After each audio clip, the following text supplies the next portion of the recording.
We'll and I'll steal two. I think it's acronyms or whatever. I'll steal two of them. One is the show must go on, and the other one is better late than never. We had some little technical problems, but we got it together, and it's Tuesday, so it's time to talk about boxing.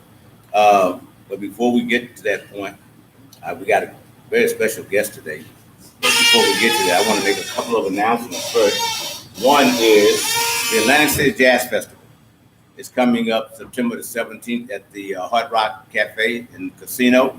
That's next Friday.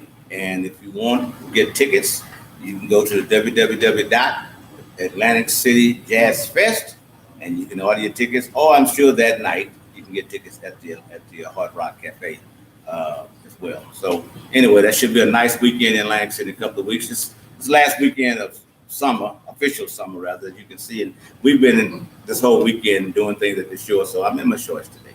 I'm kind of really relaxed. But again, sorry for being with you, being so late. And the other one, September the 27th on the Battleship, New Jersey. And I got this information from Nino, who's one of our greatest ring announcers here in the Atlantic City area, boxing period. They're doing a fundraiser for the great Jersey Joe Walcott. Now, I understand that they're raising money to build a statue for him. So it's going to be at the Battleship, New Jersey, September the 27th. It's going to be a lot of boxing celebrities there. I understand Bernard Hopkins is going to be there. Larry Holmes is going to be there. Michael Spinks is going to be there. I think Danny Garcia is going to be there. My understanding is there's going to be a lot of prominent past world champions and current champions as well. So it should be a real nice event. And I'll give you more information next week. But remember, September 27th, Battleship, New Jersey, fundraiser for a statue for the great one, Jersey Joe Walcott, who grew up with this guy here. But we'll get back to that in a minute. But so it should be a great effort. What I'll do is, and I'm sorry I don't, is I'm sure there's some ticket information or more information I can get to you. And you know Nino, right? You know Nino? Yes, very well. So they're a classic guy. So he's the one that's doing the event. And I'll get more information. I'll put it on my website. And we'll also put it on the Provide's website as well as on the Facebook website. So we'll get you the information and hopefully you'll get a chance to attend that. It should be a very nice event. The Atlantic City Jazz Fest as well. I'm looking forward to that. Summer's ended. There's a lot of things kind of dead till this week for a few days. But then next weekend it's going to pick back up. Come down. www.atlanticacjazzfest at the Hard Rock Casino and Hotel and Casino. Should be a real nice event. And I'm going to give you just a little tidbit of history before we start interviewing my Hall of Fame guest here. One of the longest boxing matches with gloves lasted 110 rounds. April 6, 1893. It wasn't there, man. It started at 9 p.m. and ended at 4 a.m. in the morning. The fighters were Andy Brown and Jack Burke. And the guy that promoted that fight, this guy right here, Don Elmont. No, but my guest today, actually, though, he's been a friend of mine since I was a young boy, for sure. We go back. One of our best friends was a guy by the name of Norman Henry, Jimmy Benz, and all that group of guys that we all knew well out of the Philadelphia area. He just recently voted into the International Boxing Hall of Fame. And every fighter, and I can tell you this, that I know, from about 19, he promoted Sugar Ray Robinson's last fight. So we didn't even go tell you how old he is. He swears he was only 16 years old. Maybe not. But anyway, my friend Don Elmont. Don, thank you, man. Good to see you in Atlantic City. Always. My pleasure, and thank you. You got such a long history, but what we'll do is just tell everybody a little about Don Elmont and what kind of got you into boxing. And then we're going to talk about the one guy that you actually started. A lot of people don't know this, that you started into the game of boxing. But tell us a little about Don Elmont. I was born in Cincinnati, Ohio, last century. And my mother was a concert pianist with the Cincinnati Philharmonic. We moved to Erie, Pennsylvania when I was 6. At the age of 4, I sat down and just started playing the piano. My mother played 3, 4, 5 years in the game. I came to Erie. I had a teacher, Mrs. Gulf, and at the age of 6, I performed with my mother with the Erie Philharmonic at the Warner Theater, and I was considered a child prodigy. Fact is, I don't have it, I can't find it. There's a picture of me and my mother on the front page of the Erie paper. I love the piano. I played it night and day. And my mother grew up in New Bedford and Fall River, Massachusetts. And her brother was Danny Greenstein. I have 3 idols that I really consider idols in my life. One is my uncle Danny. And I come to New Bedford, which we went every summer. And I went there. I'm 7 years old. And he takes me to my first fight. Never saw a fight. In the Sergeant Field in New Bedford. And we're sitting in the first row. And I see this fighter in the ring. I see him in the corner. And I see the opponent throw punch after punch. I never hit him. All right? Then I see the opponent slide out the corner, put his guy in the corner, put together a 5-6 punch combination. The opponent started falling. The guy held back. He boxed his ears off for 10 rounds, another 10 rounds. And I turned to my uncle and these are the exact words. I said, that is the most beautiful music I've ever seen. That's what I want to do. Willie Pep changed my life. Wow, Willie Pep. And Willie Pep, and incredibly, when I was 16 years old, he came to Erie, Pennsylvania for just to be introduced and so forth. And I boxed him 4 rounds in the gym. And he said one of the greatest things, I wish we had reporters then, he said, Don, you're going to become world champs. He lied to me. But And we need to, they say we need to speak up a little bit. All right, I'll speak up again. There you go. You lied to me. Okay. And, and I promoted my first fight when I was 11th grade in high school. Mhm. I became a fight nut. I thought I was going to be world champion. I found out very quickly I was not.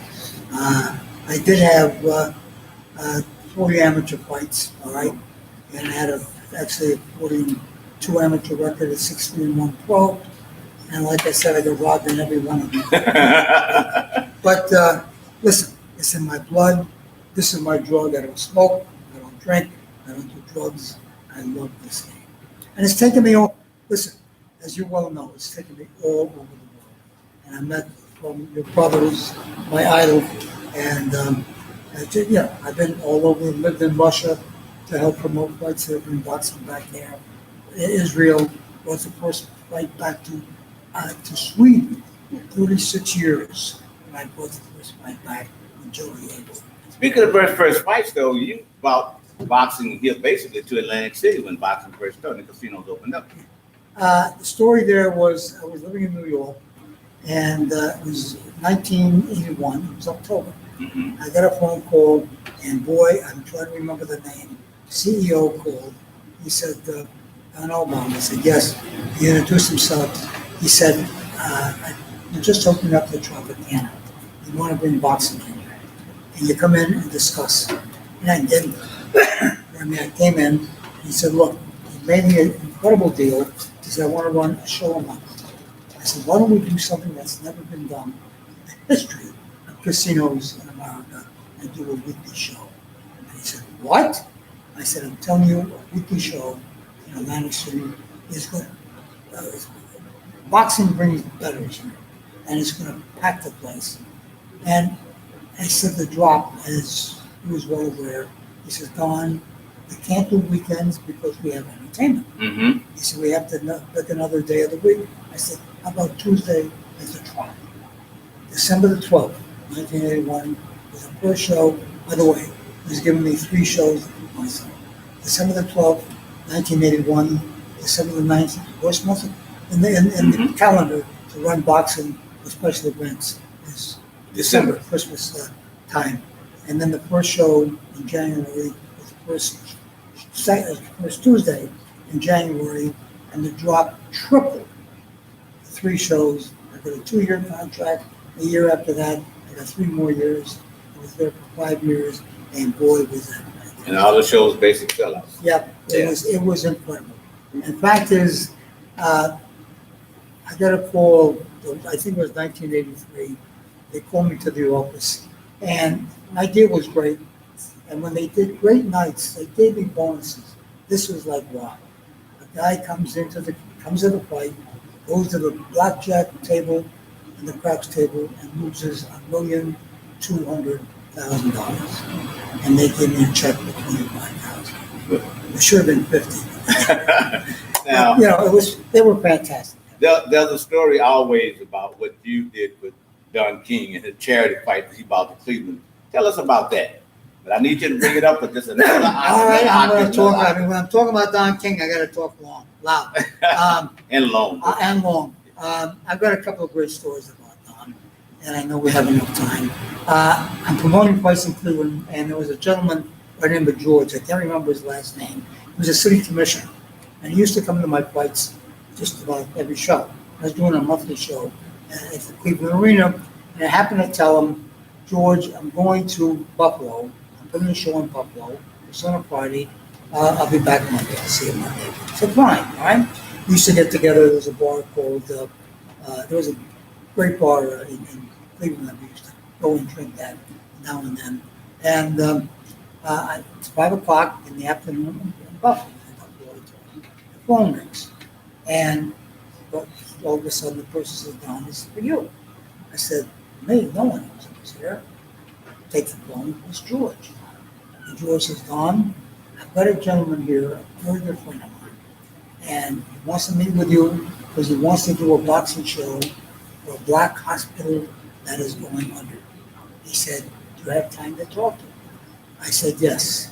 This is the first words I ever heard from Don King. I'm on the phone. Don Elbaum, my man! First words ever. And the phone jumped out of my ear. And he said, Don, there's a black hospital going under. You don't want it to go under, do you? I had either two answers, yes or no. No, and right. sure as hell wasn't going to be no. So I said, yes. So then he said, when are you coming back? I said, Don, I'll be back Monday. Have to come back tonight. Don, I will be back Monday. I'm staying in Buffalo. We are staying in George's office till you get back. We are going to sleep here and eat here. He said, let me talk to George. I said, George, what the hell is this guy? He says, Don, I know you don't know him. All right. You're going to meet him. I'm stuck. And this is just when I'm stuck here in my office. With Don King. 11 o'clock that night, I'm back at George's office. And I met Don King. And that was the beginning. And who was on that exhibition? A fellow by the name of Cassius Clay. Yeah. They just turned the Muhammad Ali, and it was fantastic. Yeah. It was, and it was for the Black Hospital. And by the way, the Black Hospital did not get a penny. I'm sure. But I got to tell you, It wouldn't be a Don King story. no, of course not. Right, of course not. I got to tell you two other great stories about Don King. I got many more. Jimmy Carter's running for president, and Carter needed the black vote and the Jewish vote, right, for the presidency. Pardon me, I talk about King that long. So anyway, Don winds up, and Don was a powerhouse in Cleveland among the black community. And Don is talking to Carter. He's talking to Carter every day, right? And he's going out getting the black vote. And we're walking down Euclid Avenue, the phone rings, and Don's talking to Jimmy Carter.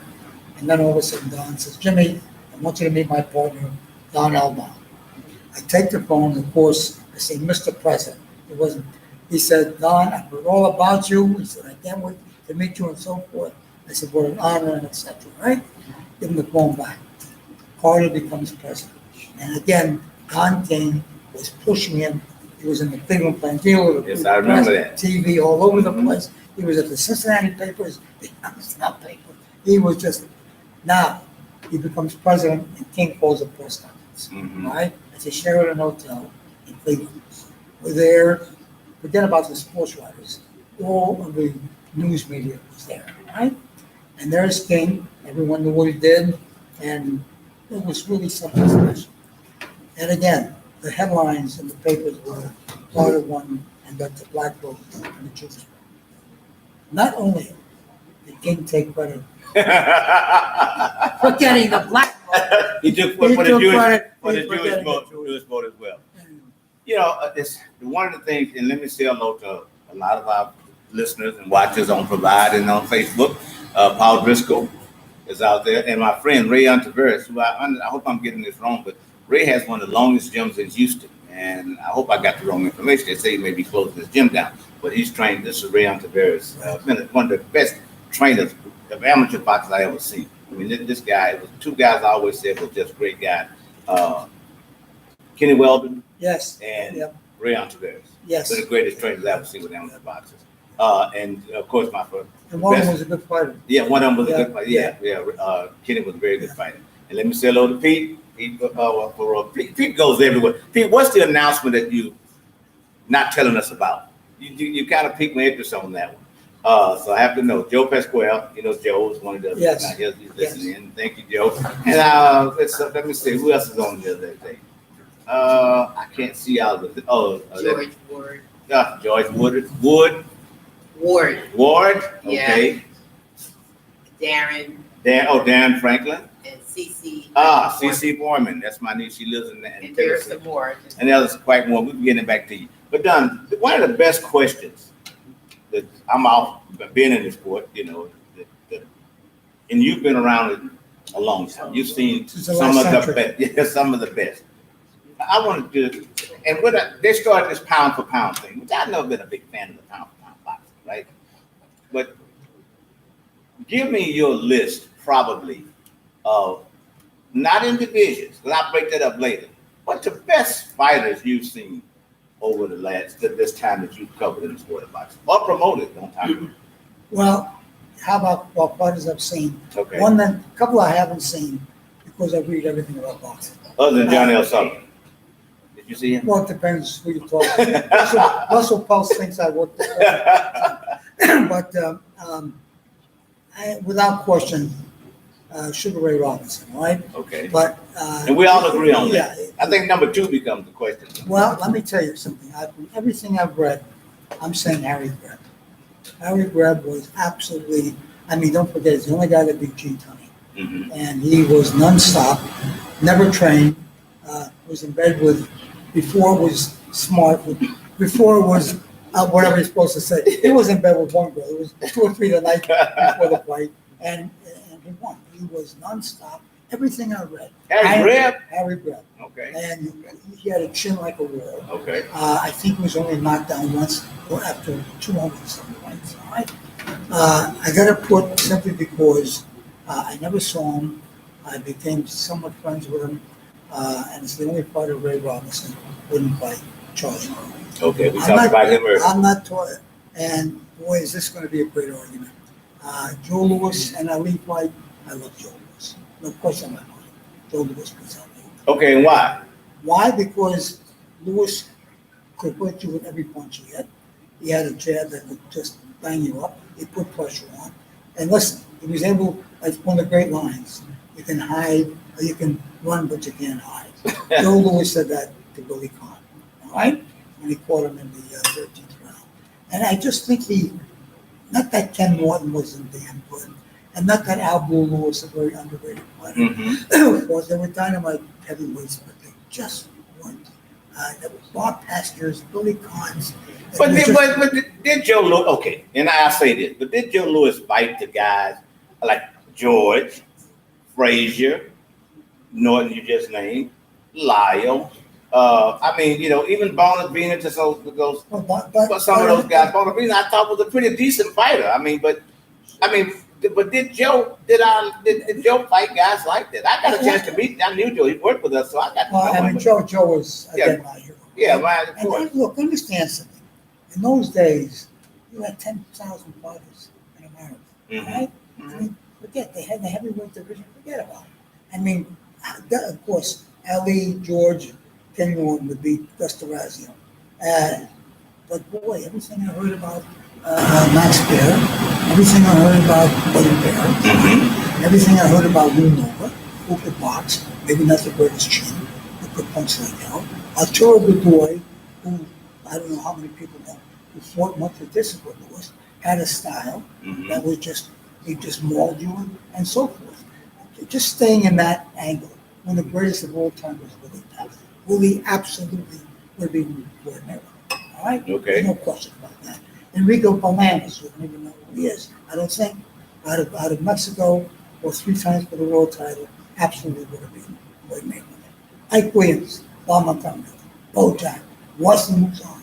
I swear, would have been Mayweather. Not that Mayweather was bad, but you know, These guys are just that much they're better. just that much better. What about Jose Napoles? Jose, by the way, One of my favorite fighters. before, yes. Montekia. I moved to Canada because there was a partner there by the name of Clyde Gray, who was a top welterweight, and they wanted me to try to get Jose Napoli. And he was in Cuba because they thought it would be. And I went to Cuba, and incredibly, I met a guy named Castro. He was a big white man. And I sat with Jose Napoli, and I got him to come to Canada. Right? Now, there was all kinds of problems there. He won the title. All right? Defended the title. That was my first show ever in Toronto. And by the way, George Foreman brought me there too. But he won, and he didn't go back to Cuba. He was on to Mexico. Yeah. Right. The Napoli was fantastic. You think that I mean, let me ask you this. Is there a welterweight, a junior middleweight today? And by the way, I don't like the junior questions. But is welterweight, a junior middleweight today, think could be Napoli?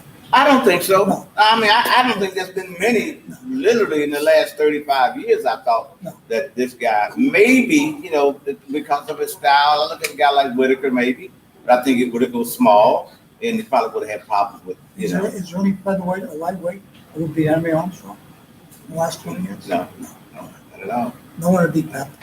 And, you know, just bouncing around with stories, Willie Pep to me was one of the greatest ever. And you're well aware, before Jock Leslie, Flint, Michigan, a 15-round fight, and he won the 12th round without throwing a punch. Leslie threw punch after punch. Pep never got hit with one shot in all 3 judges. We got 2 questions. Yeah, All right, what are they? 2 questions. This is coming from Julio sitting over here. Julio Sanchez is taking the questions today. David Austin, my friend in Houston, big radio personality there. Hello, David. He has a question for Mr. Alvon. You're promoting fights all over the world. What is the best venue and fan combination that the world doesn't know about? Well, I talk in the States, the Blue Horizon was awesome. 2 women bought it, Anoka Michael. One of them was a very dear friend. She bought it in 2002. She asked me to come in, and I met with her at the Blue. And she said, Don, can we do a fight a week, a fight a month? I said, we're going to do 2 to 3 fights a month. And boy, the Blue just took off. Okay. From 2002 to 2012. And It was the best. yeah, it was incredible. Definitely one of the best. I've done a couple of fights in Madison Square Garden, which was a thrill. All right, I had a fighter by the name of Tip Kane out of Columbus, Ohio, who punch like that. And there was a fighter you may have heard of, Larry Holmes. Oh, yeah. 48-0. Right. And he was going for his 49th fight. And I called, I got with Larry. I said, Larry, I got this Irish kid in Columbus, Ohio, Tip Kane. He can punch. He's exciting. Hey, to have an Irish kid, you're going for number 49. He said, Don, you better get him more publicity. I don't know if that answered your question now, but he took you around the bridge. Yeah, well, I mean, I'm the no Blue Horizon is the answer. Okay. What the No, you got Paul it. Driscoll wants to know about Larry Holmes. Larry Holmes, you just talking about. Yeah. But anyway, let me stay with Larry, and then I'll tell you my thoughts about it. And so anyway, Larry agreed to fight Tip. But I had to have him one fight of note. So I put him in the small garden with that man named Leon Spence. And it was packed, 5,000 people, right? I promoted the fight, and Leon knocked Tip cold. That was the end of the Irish. What do you think about Larry? Larry, listen, Larry was a great boxer. He had a damn good chin. He had a hell of a left hand, all right? And, you know, he was not the most exciting fighter, of course. But listen, neither was Boy Pep, all right?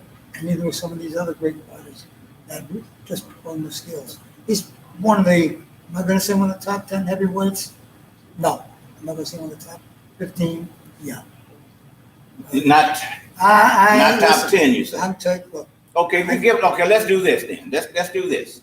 Give us your top 10, and then let's see why you don't fit Larry Holmes into that top 10. You Well, just let me- said 48 and over. I'm not gonna put him, in, I got it, Muhammad Ali, Okay. all right? Wait a minute, you said Joe Louis would beat Ali. Well, no, but I'm not going, Joe Louis, Okay. okay? Rocky Mountain, Okay. okay? All right. And boy, He 40 retired No, undefeated, yeah, 49 and but 0. my whole thing, no one punched like Rocky. Okay. He could break your arms. I heard stories about him. The only fighter that I'm aware of that hit people with this in the chest and knocked them cold. All right? In the chest. Okay, okay. Without pretending. Jack Dempsey, to me, has to be in there. Gene Tunney has to be in there. All right? I mean, John L. Summer's a little different. I certainly, in everything I read, and this is going to sound ridiculous to modern, but James J. Corbett had to be something just about. Yeah, but let me ask you. And let me go one on this. I'm gonna give you two more. You got two more, so give me two more. Go ahead, tell me what you No, finish your two more, because I want to give you my reason behind it. And why I'm always active. I think, what I said, George, Foreman, and Joe Frazier. Okay, that's your 10. Yeah. All right, now, and most people probably that didn't see those fights could probably go with them. But from the other guys that I knew, like the Norman Henrys and some of the other guys I was around Norman was as a kid, that I learned boxing from, you guys, they kept a lot of because you didn't name Jack Johnson. No, I'm sorry. No, Jack, my mistake. Jack played with probably number one. So that knocks Joe down to number 10 or 11. Yeah. No, George is definitely over. But No, no. Jack Johnson. I'm sorry. Okay, but the reason they saying that a lot of these fighters were so successful because they didn't fight the black fighters. There were some black fighters that in those days that never got a chance to fight for the title in those early But parts you of were the right. year. I mean, they had such great black fighters. I'm sure they would did. destroy most. Yeah. Was the guy that never got a fight? And by the way, Harry Wills. Harry Wills. That's what I'm And this about is to ask you another about. thing. Jack Dempsey wanted to fight Harry Wills. Mhm. But they wouldn't let it happen. They wouldn't let it happen. So I mean, so when we start thinking about the fighters from the 30s and the 40s, it's like, wow, well, you can't say that because they let these guys fight. But then that was the game the way it was at the time. Because for some reason you got to the guys like the Mickey Walkers. Yeah, I love Mickey Walker. Fantastic. Benny Leonard. Oh God, I thought those guys. I watched them on film even today. Yeah. Some of my greatest fighters. So, I mean, you have to say there's always what they call an addendum, I guess, to that when you start that list because you have to what if it would have been. No, I mean, that's what. the case with Larry Holmes over here. Yeah, but Okay. that's what makes this great, James. All right, Julio, what do you Because say? we can start arguing. Kenny Rayford wants to know who else could have gotten up from that right hand that Shavers hit Larry Holmes with. I think Ali didn't go down. He got hit with the same right hand. So No, listen. Again, because you get knocked down and you get up, doesn't make you a great fighter. Yeah. All right, I've been knocked down. well, Ali didn't go down. And I sure couldn't fight at all. Okay, but again, and let me go. I mean, Well, I think about the left hook Frazier hit Ali with. yeah. I mean, he popped right up. This is boxing. I mean, That's what makes this sport. And when Dempsey dropped Tunney, they talked about that. Yeah, the long count. For 100 years. What- You know why it was a long count? No. No, see, that's what I heard. The long count with Tunney and Dempsey was this: they just made a law. This was the first fight ever that when you knocked somebody down, you had to go to a neutral corner. Right. You couldn't stay over the fighter. Right. All right. Dempsey dropped Tunney and he stood over, Okay. and that's why there was. The count didn't start until he got to the Yeah, count. yeah. That's why it's kind of Hit a guy while he was trying to get up. yeah, back then they But yeah, in you're those right. days, that's what Yeah, they that's stood. what happened. They stood over. Would you say that? And I mean, I want to get to because I want to talk about the judging. Now, judging then we have a lot of guys that like I said, Joe Pasquale is one great judge, and very seldom have I seen a fight that Joe has not been on the right side. So, Yeah. but the judging today, as it was even 40, 50, 60 years ago. But why is it? How can there be such a difference in the judging? You know something? It's like everything. When David Berlin, short time, Mhm. I became head of the New York Commission, all right, which was for a short time. He had me come in and talk about judging and refereeing. By the way, I've judged over 100 fights. I know you don't. I've judged about 200 fights. Okay. Referee. Okay. And let me tell you about. I learned years ago. There's a right way, the correct way to judge fights, And number one, there's 3 minutes.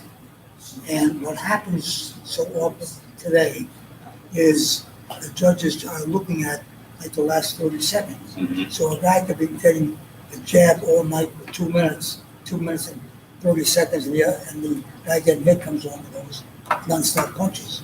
I judge every fight. I judge the first minute. I just know just about when there's a minute, second minute, and the third minute. Because, stay with me. Okay, At okay. the end of the first minute, fighter A has the edge. The end of the second minute, fighter A has the edge. He's ahead, Mhm. right? Third minute, it's close. All of a sudden, last 15 seconds, fighter B. Fighter B. It's 2 rounds to 1. 2 minutes to 1. It's 2 to 1. So fighter A should have won. Should have won the round. But, you know, Larry has commissioner in Jersey here, right? Great And referee. Great referee Great- and a great Great commissioner. commissioner. He spends more time, at least I know he has in the past, because I was around him, been around him for the last 25 years or so when I've been up to his office. He seemed to spend more time, has spent more time training his judges and referees to become efficient. And some of the guys he's had here really going on to do a Yeah, lot of yes, world title fights. And that's, to me, that's what you base it on, Yes. right? If they want a guy for this reason, because he seemed like he done a better job on the local. Then you find yourself, boom, at the top of the game. And, you know, he's told me a lot of times what he's looked for in this referee. He insists that referees keep their eyes on the fighters. I mean, I've been to fights where I've seen referees doing this. Yep. I mean, I'm sorry, not referees, I'm judges. Judges. But I've seen judges Yeah. doing this. Yeah. You can't do that. No. And I'm talking about some big fights in No. Vegas, New York, and other places as well. So when I see that, it either lets me know that the judge is not as efficient as he should be, or he's made up his mind already what fight is going to win this fight, Well, as far as he's concerned. there's a very famous promoter. I won't mention his name, so I won't embarrass him. But he was accused of some of the worst his fighters getting decisions, and there was always accusations that he paid off judges. Never did. All right, never. Now I don't know if back in the 30s or 40s. I can't answer that. But this gentleman had a great thing. He told the judge, by the way, did you and your wife had to go to your murder? Oh, we the low, right? And they all knew who his fighter was. But anyway, listen, boxing is all. This has been boxing today. It's not going to change. There's going to be bad. Well, what's missing? What's missing in Well, number one, Larry Hazard is one of the few great commissioners. Mhm. Right, and I used to have my problems with Larry, but boy, he's one of the best referees I've ever seen. All right, and I think he's become, for years now, one of The the top best commissioners. I agree with you on that. And just what you're saying about the judging, and just like, I mean, you're right. I've seen this, and not even once in a fight. I've seen judges do this. What do you see in the sport, like in boxing now? And people talk about the MMA. And if we get any more questions, guys, just let me know any statements, because I see you guys laughing about something over there. I don't know what it is. But what do you think now? What's missing in the sport of boxing? Is it the individual? Is it promotions? Is it what that's not making a conversation that for so many years, probably from about 1960 to 2000 for sure. That was the discussion just about everywhere. Let me just go into one thing here. Now we're talking 30 years ago or so. New York City, now includes a boxing Brooklyn, and 8 shows a week, 3 on Saturday. All right? Okay. That's when the Madison Square Garden State next, and so forth, the Broadway Arena, etc. They didn't have 8 shows, 9 shows a year in New York State last year. Wow. There's no clubs that can put on fights. There's no ways that you can really build them up. And they take young guys, and all of a sudden they got 10 or 12 wins, and they're throwing Put them them inside, in, yeah. right? And boy, I am so. I mean, I've got a I've had 14 world champions I'm building so 14. 14. Okay. And I mean, the greatest to me was Aaron. But I've got to think all fighters. I don't care how great of an amateur they were. You're fighting a minimum of 4 fours. You're fighting a minimum of 6 sixes. Because there's a whole new world when you start going to 8 things. And I don't want to talk about it 10-round fight to the 14th. He said, talk about it, right? And my guys were good. They learned it. Simon Brown, Maurice Blocker. I mean, I'm not sure they were, but I was with Team Chance. Yes, yeah. In the Soul situation. And I just made sure, that they're in with moving up and learning. Just walking in from a 6 to an 8 rounder, if all of a sudden you're going to that 7th round, there's a hell of a lot of fighters like, wow. So that's missing. I've got this saying, there's 1,000 trainers today, there's no teachers. Yeah, yeah. And we talk about that all the And time. that's become a lost art. What do you think about the fact, though? What did you think when fights went from 15-round title fights to 12? Well, one, it was a disgrace, and let me tell you, I'll tell you the real reason that no one knows. Suleiman took credit, saying because of Mancini fight, that's why. Kim and Yeah, Mancini, right? yeah. No, one of my closest friends and tutors and trainers and teachers was Gil Clancy. Mhm. And Gil was the Real commentator. teacher. Correct, Real right? teacher. And great manager and so forth. And again, I met him when I was 18. He was like, again, my mentor in boxing. I'm running fights, doing fantastic. I get a call, and he said, "Don, there's a problem." He said they had a 15-round title fight. I don't remember which one.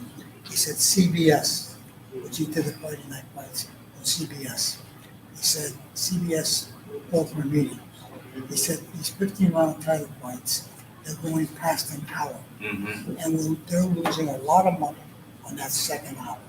They said the only way they will do title fights if they're cut down to 12 rounds. And they always went to there's no IBF then, went to the WBA and WBC. You want title fights on TV? Okay. Right. And that's it. Nothing. Now, Suleiman later took credit for she was going to do. Well, let's be on King's fight. Yeah, Of course he yeah, did. They both knew how to take But credit. that's why, Oh, and I like to see 15-round fights. if you're coming to the choice, you're going to need to come around to the back because the front part is closed. We have some people that's come out front, and we're letting them know to come to the back today. And let me say hello to Dan Mack. That's my man. He's Dan Foster Houston. Jackie Warner. David Austin again. Truman Sutler. Northern. I can't see that last name. Haley. Is that what it is?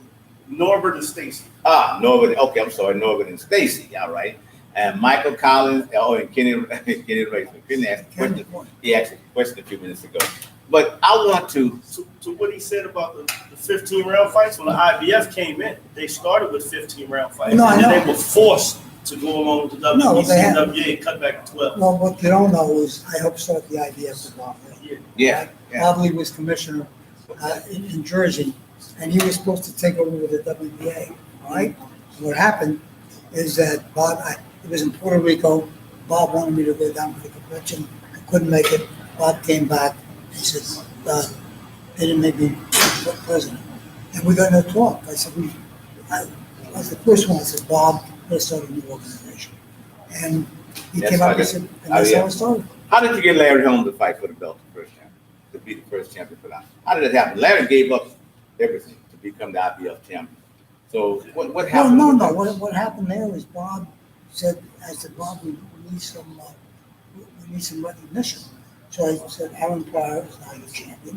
Mhm. And I went, I threw down came on and walked and talked to Larry. I said, Larry, you'll be king of the world. And that's how the two parties became champions. And the IBF did something at that time also that a lot of organizations still haven't done. They started a pension account Yep. for Yes, I fighters. did. And I mean, even to this day, I mean, they were forced to give up everything after Bob Lee went through the legal problem that he had with them some years ago. But why can't there be, and I talk about this all the time, why can't there be a union or an organization that's put together for these fighters? Listen, I have this one thing about it. You have a world title fight, and it's a pay-per-view event. And you got the two guys on top, and they put their time in. They deserve the money that they're getting. But you know yourself, you cannot start. You've been one promoter as well as a matchmaker. You have to have a certain amount of rounds for a fight. Why aren't the guys on the lower end of this thing sharing in the purses as much as the guys on the top of this? Well, number one, I believe there should be pension fund. I do believe that very strongly. But again, I mean, you're paying for the top guys. And I mean, it's just expected unless, because you asked this question, what would help bring in boxing back? Another Arturo Gatti, Mhm. right? Another Ernie Shavers, right? Tyson. Tyson, Mhm. right? And just to get someone that excites the public. I mean, here's Arturo Gatti sold out the convention center 16 times. 16 times. Yes, it is. He weighed 135 pounds, 40 pounds.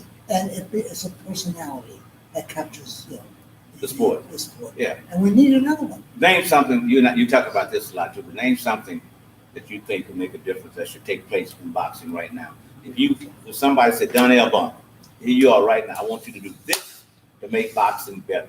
What are some of the things you would do with the sport of boxing to make it better?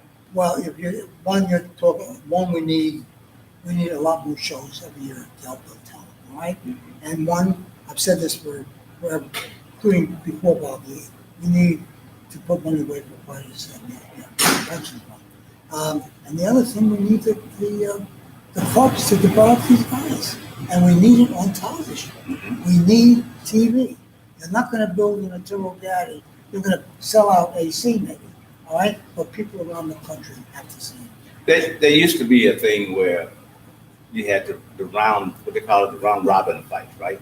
You had a middleweight type championship that, 6 guys fought Yeah, for I this. believe in that. No, I believe in that strongly. I mean, you and I are talking about putting together a heavyweight. I want a heavyweight tournament. I'm looking for top guys to develop up and coming young heavyweights. I mean, we've been talking about this for a year, and we're looking to get this done. Got a question for you. Well, a lot of people, I'm a pension employee, so I have a different perspective when it comes to pensions. A lot of people, I think, in the fight game, think pension money is just going to fall out of the sky. It's going to be provided to fighters. But pensions are actually, they make the pension money by taking a percentage of your pay. That's correct. And I think that's the thing that a problem they're going to run into. A lot of fighters say they want pensions, but when Tim Witherspoon spoke about that recently. Yes. When they realize they're going to have to pay a percentage of their pay into a They pension don't want to do fund in order to collect, a lot of them who are living fight to fight are not going to want No, to do that. that is a problem, and I understand. And again, I mean, it's correct. It's got to come someplace, and you can't always ask the promoter. Yeah. All right, you can't, because these, some of these promoters are just fight by fight. Yeah. Make a But living, that's lose every it. pension in the But world. that's every pension in the world, I think, and that's the problem. But before we get out, there's a couple of questions. There's a couple of fights I want to ask you about, upcoming fights that's coming up.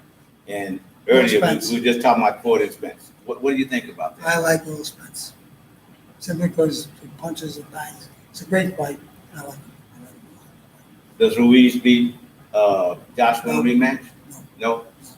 But it was the greatest. Listen, this is the first time, and I still have the copy. And I think 10 years that the New York Times had the front page story about boxing.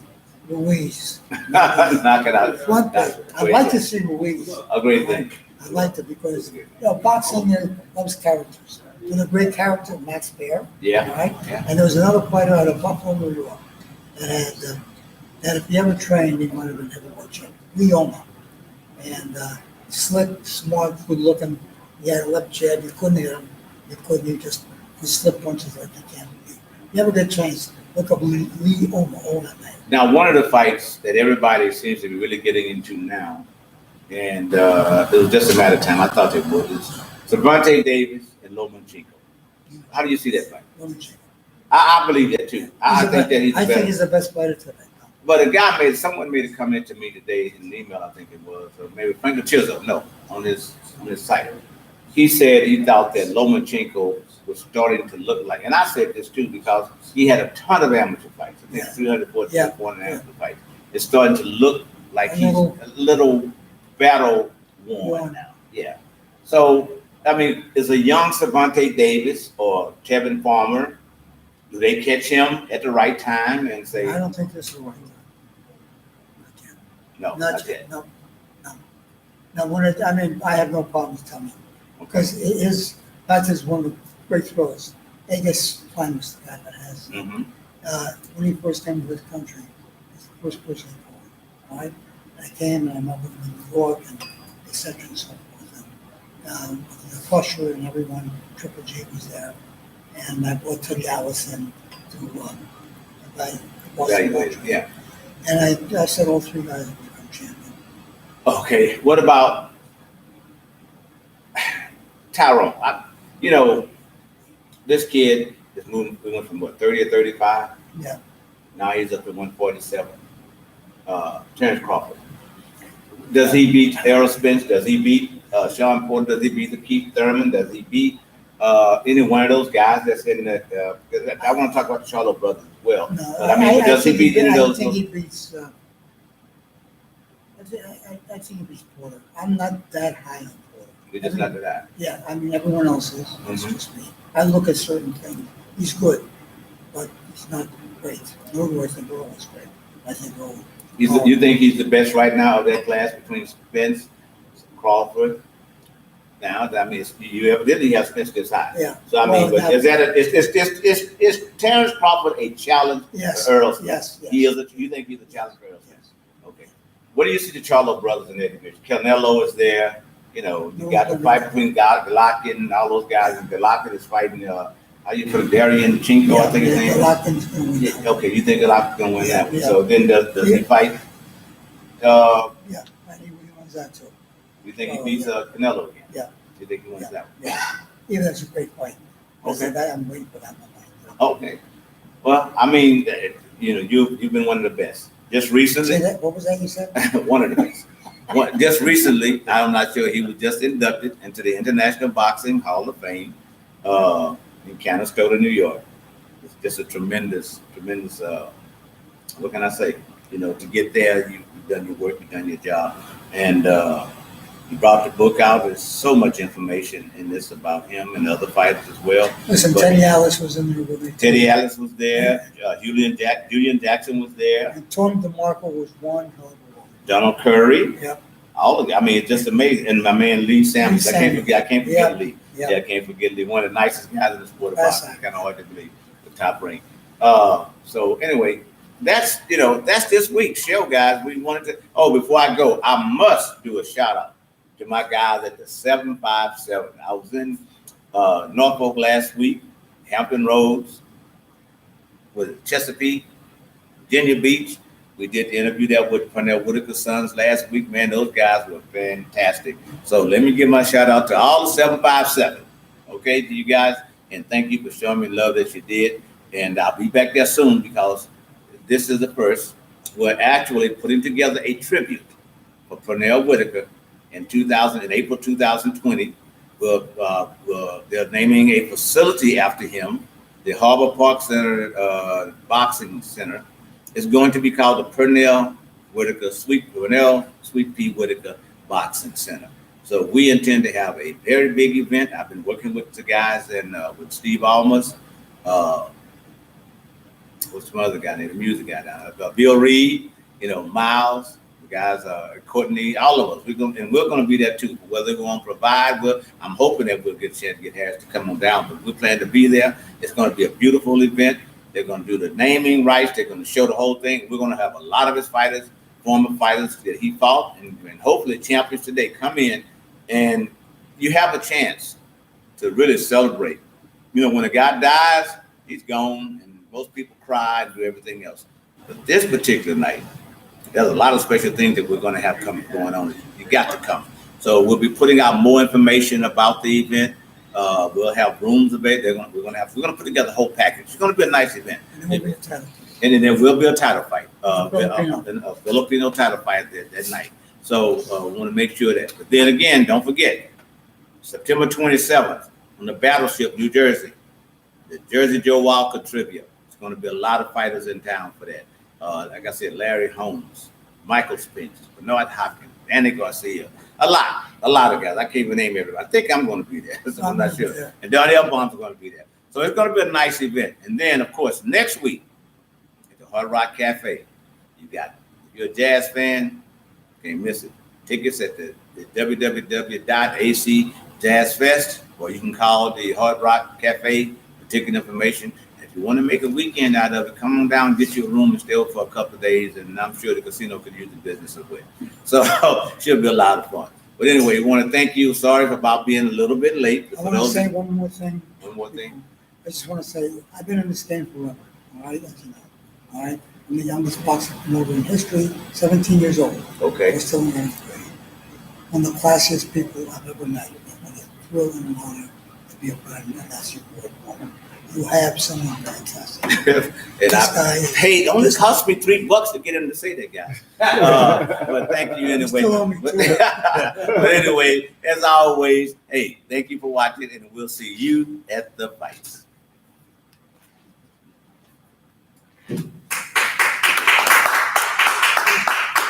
That was good. Yeah, Mr. Elbaum, I Yeah, didn't have to turn yeah. your ringer off, so I just turned your phone off. temporarily, because you- Nobody calls it. I'm the only somebody calls it minute.